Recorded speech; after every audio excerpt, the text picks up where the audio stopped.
आपल्या या चॅनलवर तुम्हा सर्वांचे स्वागत आहे. तर आपण मागील व्हिडिओमध्ये वर्ग 10 मॅथ 1 मधील चॅप्टर 1 वर आधारित जे काही परीक्षेच्या दृष्टीने इम्पॉर्टंट क्वेश्चन्स आपण मागील व्हिडिओमध्ये बघितलेले आहेत. त्यामधील आपले जे काही शाब्दिक उदाहरणे राहिलेले होते ते आपण या व्हिडिओमध्ये आता कव्हर करणार आहोत. आणि या अगोदर एका व्हिडिओमध्ये आपण चॅप्टर 1 वर एका मार्कासाठी कोणत्या टाईपचे प्रश्न विचारले जातील किंवा कसे प्रश्न विचारले जातात यावर आपण एक अगोदरच व्हिडिओ बनवलेला आहे. तर निश्चित चॅनलला भेट देऊन तो व्हिडिओ एका मार्कासाठी आपल्याला पाहायला मिळेल.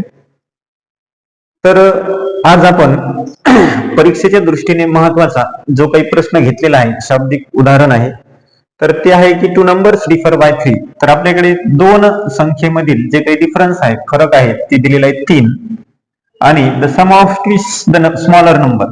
तर ट्विस म्हणजे दुप्पट आहे, लहान संख्येची दुप्पट, आणि थ्राइस म्हणजे मोठ्या संख्येची ग्रेटर नंबरची काय तिप्पट, यांची बेरीज आपल्याला 19 दिलेली आहे. तर आपल्याला काय करायचं आहे की ते दोन नंबर आपल्याला इथे फाइंड करायचे आहेत. तर आपण उत्तर घेत असताना आपण असं घेऊ की लेट द ग्रेटर नंबर बरोबर x अँड स्मॉलर नंबर बरोबर y. यानंतर आपली जी काही कंडिशन फर्स्ट असेल, कंडिशन फर्स्ट नुसार काय होईल आपलं की टू नंबर्स डिफर बाय 3, की दोन संख्येमधील फरक किती आहे, 3 आहे. मग आपल्याकडे काय करायचं आहे की आपण मोठ्या संख्येसाठी काय घेतलेले x फरक वजा y बरोबर 3. इक्वेशन नंबर आपल्याला एक इथे मिळालेले आहे. यानंतर आपल्याला कंडिशन नंबर काय करायचे आपल्याला की कंडिशन नंबर सेकंड, यामध्ये आपल्याला लहान संख्येची दुप्पट घ्यायची आहे. आता लहान संख्या दुप्पट म्हणजे आपण लहान संख्येसाठी काय घेतलेलं आहे, y घेतलेले आहे, आणि मोठ्या संख्येसाठी काय घेतलेले आहे, x. मग मोठ्या संख्येची तिप्पट आहे, तिप्पट म्हणजे 3x प्लस दुप्पट म्हणजे 2y बरोबर दोन्हीची बेरीज 19. समीकरण नंबर आपल्याला 2 मिळालेले आहे. आता आपल्याकडे काय आहे की दोन्ही समीकरणामध्ये आपल्याला इथे x आहे आणि इथे 3x आहे. तर आपण हे दोन्ही समीकरण सेम सारखे करून घेऊ. यासाठी आपल्याला समीकरण 1 ला 3 ने गुणायचे आहे. मग इथे आपण मल्टिपल बाय 3 इक्वेशन फर्स्ट, की समीकरण 1 ला आपल्याला किती गुणायचे, 3 ने. मग आपण 3 ने जर 1 ला गुणले तर 3x मायनस 3y बरोबर 3 त्रिक 9 असं तिसरं समीकरण आपल्याला मिळालं. आता यानंतर काय करायचे की समीकरण 2 आणि 3 ची आपल्याला वजाबाकी करायची, म्हणजे 3x आपला कॅन्सल होईल. मग सबट्रॅक्टेड बाय इक्वेशन 2 and 3. मग 2 नंबरचं समीकरण 3x अधिक 2y बरोबर 19 आणि 3x वजा 3y बरोबर 9. आपल्याला वजाबाकी करायची आहे म्हणजे हे कॅन्सल होईल आपलं 3. इथे आपला 2 आणि 3 1 प्लस 1 मायनस ची बेरीज होईल आपली. आपल्याकडे इथे 3 आणि 2 5y बरोबर 19 मधून 9 गेले तर 10. म्हणजेच आपल्याकडे y बरोबर 10 छेदामध्ये 5 आणि y ची जी काही किंमत आहे आपल्याला ती 2 मिळालेली आहे. आता आलेली y ची ती 2 किंमत आहे ती आपण समीकरण 1 मध्ये पुट करू. मग put y is equal to 2 equation first. एक समीकरण मध्ये आपल्याला ती आलेली y ची किंमत पुट करायची आहे, म्हणजेच x वजा y बरोबर 3 आणि x वजा 2 बरोबर 3, म्हणजेच x बरोबर 3 अधिक 2 आणि x ची व्हॅल्यू आपल्याला मिळाली 5. मग आता y ची आपल्याला 2 व्हॅल्यू मिळालेली आहे आणि x ची आपल्याला 5 मिळालेली आहे. मग त्या संख्या आपल्याला जर आपण पाहिलं तर दोन्ही मधला फरक 3 चा आहे का, 5 आणि 2 मध्ये 3 चा फरक आहे. त्यानंतर जर आपण या 2 ची डबल केली तर 4 होईल आणि 5 ची ट्रिपल केली तर 15 आणि 4 19, तर दोन्हीची बेरीज सुद्धा 19 येते. म्हणून आपली जी काही स्मॉलर नंबर आहे ती कोणती आहे, स्मॉलर नंबर बरोबर 2 आणि ग्रेटर नंबर बरोबर आपल्याला 5 मिळालेली आहे. तर अशा पद्धतीने आपल्याला शाब्दिक उदाहरण सोडवायचे असते. त्यासाठी आपल्याला सुरुवातीस इक्वेशन तयार करायचे आणि त्यानुसार ते सोडवण्याचा प्रयत्न करायचा. यानंतर आपण दुसरा प्रश्न पाहू.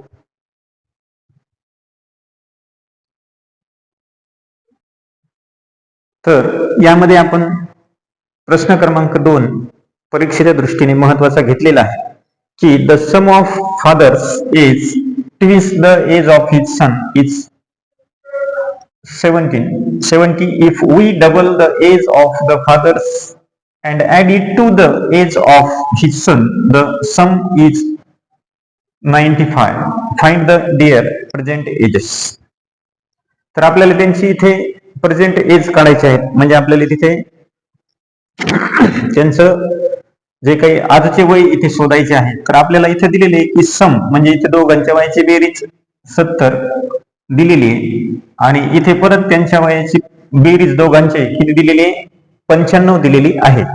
फक्त काय की फादर्स एज ट्विस म्हणजे इथे वडिलांच्या वयाची दुप्पट the age of his son मुलाच्या वडिलांची वयाची दुप्पट केली आणि इथे हिज द सन इज 95 इथं कोणाच्या केलेली आहे की double the age of the father and add it the age of his son. तर इथे आपल्याला मुलाच्या वयाची डबल दाखवली. मग आपण इथे सुरुवातीस प्रेझेंट एज ऑफ फादर बरोबर एक्स अँड सन बरोबर वाय. मुलासाठी वाय घेतलं आणि वडिलांसाठी एक्स घेतलेला आहे. फ्रॉम कंडिशन फर्स्ट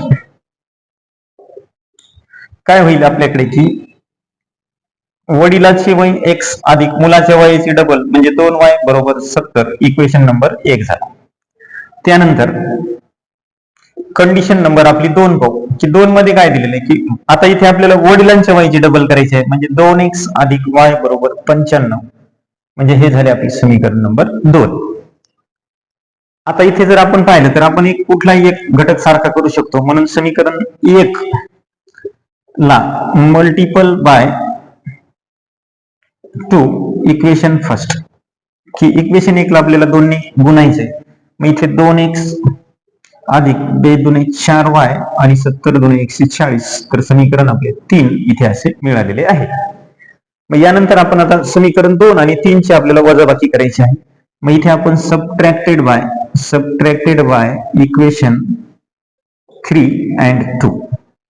मग समीकरण 3 आणि 2 ची म्हणजे 3 नंबरचं समीकरण आपल्याला काय आहे की 2x अधिक 4y बरोबर 140 आणि 2x अधिक y बरोबर 95. तर इथे 2x कॅन्सल होईल आणि 4 मधून 1 गेला तर 3y बरोबर इथे आपल्याकडे 45 येईल. त्यानंतर आता y बरोबर 45 छेदामध्ये 3 आणि 3 1 3 3 5 15 म्हणजे y ची किंमत आपल्याला 15 मिळाली. म्हणजे मुलाचे वय आपल्याला भेटले किती आलेले आपल्याकडे 15 आलेलं आहे. आता आपण आलेली जी 15 आहे ती समीकरण 1 मध्ये पुट करू. y is equal to 15 equation first 1 मध्ये आपल्याला ते ठेवायचं आहे. मग समीकरण 1 आपल्याकडे हे आहे की x अधिक 2y बरोबर 70. मग x अधिक 2 गुणिले y ची किंमत 15 बरोबर 70. मग x बरोबर अधिक 15 दुनी 30 बरोबर 70. आता x बरोबर 70 मधून 30 मायनस करू म्हणजे x बरोबर 70 मधून 30 गेल्याच्या नंतर राहतील 40. म्हणजे आता वडिलाच्या आपण साठी घेतलेले x म्हणजे त्यांचं वय 40 आलं आणि मुलाचं वय किती आलेले 15. तर पहिल्या अटीनुसार जर आपण इथं ठेवलं वडिलाचं वय 40 आणि मुलाचं डबल 40 आणि ती 70 होईल. आणि इथं जर वडिलांचं ठेवलं आपण 2 गुणिले 40 दुने 80 आणि y ची किंमत 15 म्हणजे 95 होईल. म्हणून त्यांची जी काही वय आहेत मग इथे आपल्याला परत लिहिता येईल की प्रेझेंट एज ऑफ फादर बरोबर 40 इयर्स आणि प्रेझेंट एज ऑफ सन बरोबर 15 इयर्स. अशा पद्धतीने आपल्याला त्यांची वय काढता येतील. फक्त दिलेल्या उदाहरणामधून आपल्याला 2 समीकरण व्यवस्थितपणे मांडून घेता जर आली तर ते व्यवस्थित आपल्याला प्रश्न सोडवता येतो. बाकीच्या अटी तटी आपल्या मागच्या गणितासारख्याच आहेत म्हणून त्याच पद्धतीने आपल्याला इतर सर्व क्रिया करायची आहे. फक्त 2 समीकरण व्यवस्थितपणे आपण बनवून घ्यायचे. यानंतर आपण पाहू पुढील प्रश्न.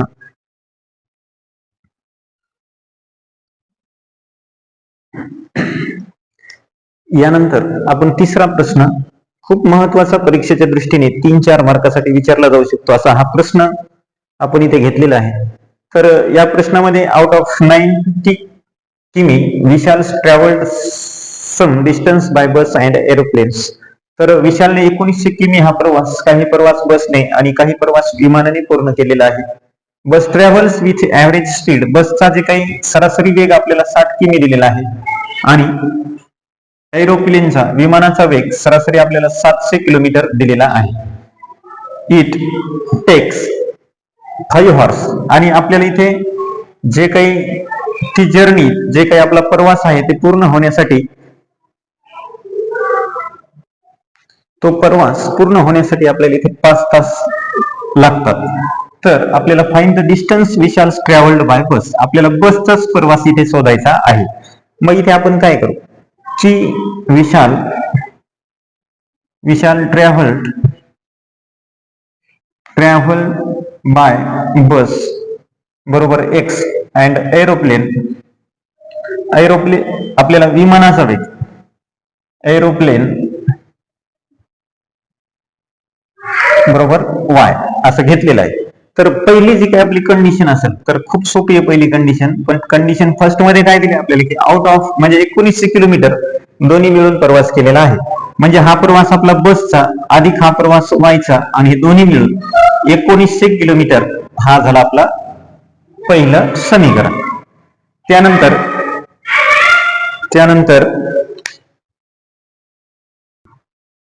तर कंडिशन नंबर सेकंड मध्ये आपल्याला काय करायचे आहे, कंडिशन नंबर 2 मध्ये आपल्याला काय दिलेले आहे की इथे आपल्याला स्पीड दिलेली आहे दोन्हीची, बसची 60 किलोमीटर आणि विमानाची 700 किलोमीटर दिलेली आहे आणि वेळ सुद्धा दिलेला आहे. म्हणजे इथे आपल्याला अंतर, त्याच्यानंतर वेळ आणि वेग यानुसार आपल्याला सोडवावं लागेल. म्हणजेच आपल्याला काय करावं लागेल की इथे डिस्टन्स काढायचं आहे, म्हणजे डी, स्पीड आणि टाइम यानुसार आपल्याला हे समीकरण आपण मांडून घेऊ. तर या सूत्रानुसार मांडण्यासाठी आपल्याला काय करावं लागेल की पहिलं जे काही बस आहे, म्हणजे बस एक छेदामध्ये आपण इथे 60 घेतला तिचा वेग, अधिक हे विमान त्याचा वेग 700 आणि लागणारा वेळ 5, यानुसार याची मांडणी झाली. आता याला आपण सरळ सरळ सोडून घेऊ किंवा याचा तिरकस गुणाकार केला तरी चालतो. 700x अधिक 60y आणि छेदामध्ये 6 7 42 1 2 3 1000 आणि बरोबर इथे आपण 5 ला 5. त्यानंतर आपल्याला काय करायचे की हे 700x जशास तसे अधिक 60y बरोबर या दोन्हीचा गुणाकार करायचा. 42,000 अधिक गुणिले 5, मग 700x अधिक 60y बरोबर 50000, 5 दुनी 10 0, 7 1 5 24 आणि 21,000. मग इथे आपण आता कितीने भाग देऊ शकतो, याला 10 ने भाग देऊ आपण, किंवा इथील एक 0 कॅन्सल करू, 1 0 हे 1 0. त्यानंतर 2 ने भाग जाईल आपला इथे 35x अधिक 3y बरोबर 2 10 20, 2 5 10, 10,500 आलं. समीकरण नंबर आपल्याला हे 3 मिळालेले आहे. तर यानंतर आपल्याला पुढील जे काही समीकरण आहे आपल्या, तर आपल्याकडे समीकरण 3 आपल्याला इथे मिळालेले आहे. मग आपण समीकरण 3 आणि 1 मध्ये आपल्याला काय करायचे आता इथे यांची एक समीकरण आपल्याला सारखे करायचे आहेत. तर त्यासाठी आपल्याला काय करावं लागेल की पहिला आपण आता हे कॅन्सल करून घेऊ.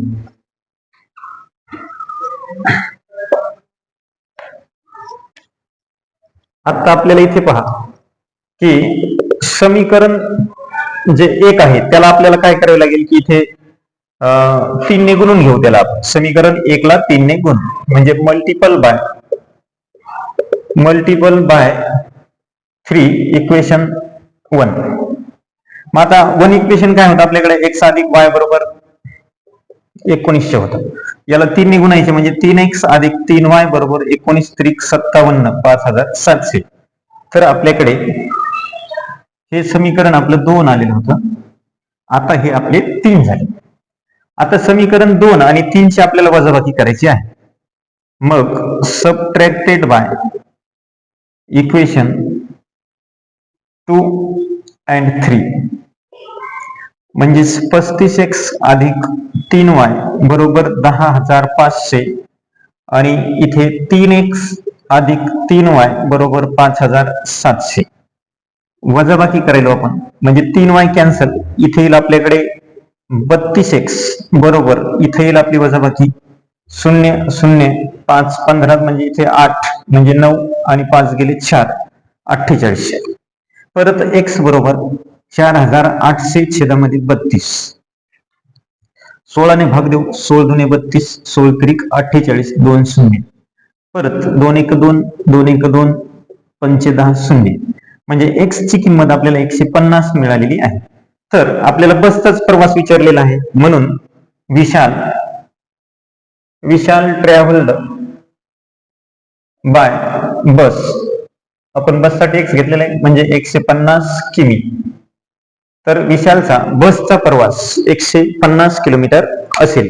अशा पद्धतीने आपण हा प्रश्न सोडवलेला आहे. तर या पाठातील आज आपण 3 प्रश्न खूप महत्वाचे परीक्षेच्या दृष्टीने शाब्दिक उदाहरणे पाहिलेली आहेत. तर पुढील व्हिडिओमध्ये आपण चॅप्टर नंबर 2 वरील शाब्दिक उदाहरणे बघणार आहोत. तर हा व्हिडिओ तुम्हाला आवडल्यास व्हिडिओला लाईक करायला, शेअर करायला आणि पुढील व्हिडिओ तुमच्यापर्यंत पोहोचण्यासाठी चॅनलला सबस्क्राईब करायला विसरू नका.